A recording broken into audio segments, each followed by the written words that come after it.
I was lucky to get hired by the first company itself during campus placement. And I still remember because it's one of the greatest moments in our life and feels a lot of happiness, pride, and satisfaction.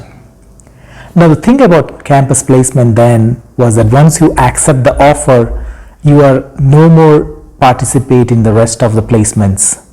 And I was perfectly fine with it because I got a job.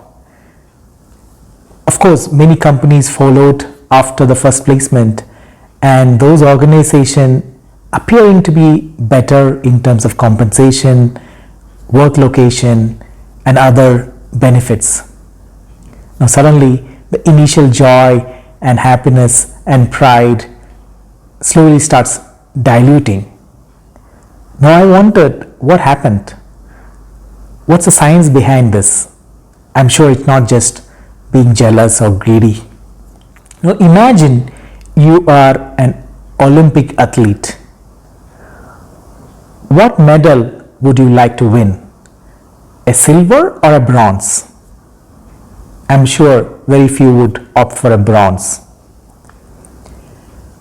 Now, the scientist and the psychologist really looked at what makes a real Olympian happy, a silver or a bronze.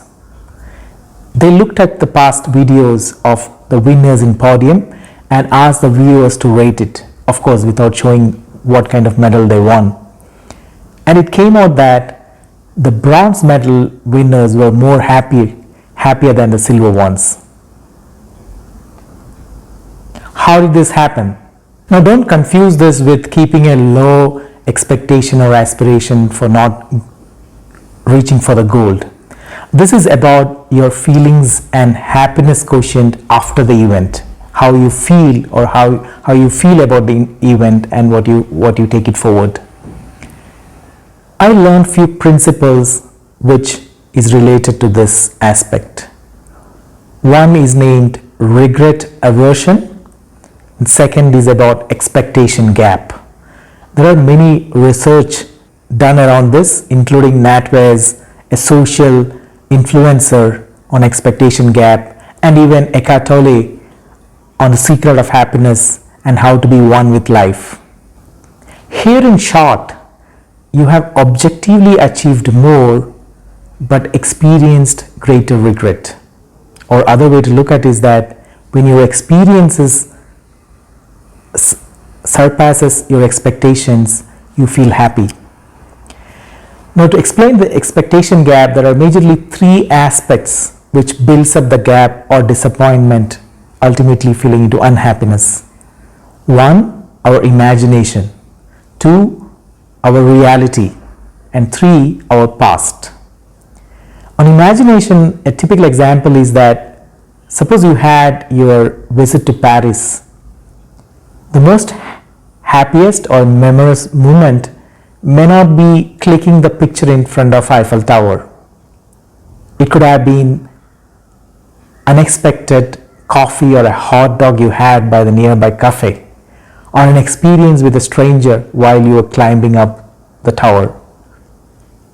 I'm sure taking a picture at Eiffel takes a lot of imagination gap, because I've seen many people trying to get that perfect picture in front of Eiffel Tower, leaving the experience out there, or keeping it open for unexpected events, or having a chat with the locals out there. Now second is about our reality. I also refer it as a neighborhood syndrome, where you start comparing with what you have against your neighborhood and feeling happy. And people sometimes have heard that they even change the neighborhood to feel better. Third one is about our past. Many times we actively pivot against our past, meaning that we were better off earlier or we were in a decline mode, right? This also puts the gap in terms of our unhappiness. Now I would like to relate the current situation on pandemic. We are going through this vicious cycle of disappointment and expectations, right? Initially, we felt the COVID-19 is an imaginary one for us. It may not come and hit so close.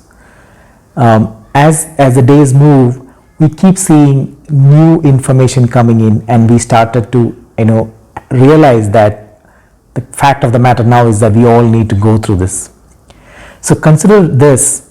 Initially, staying away, getting a COVID was our expectation, which didn't went through. And now I see the private hospitals sending text messages to get an antibody test to feel better.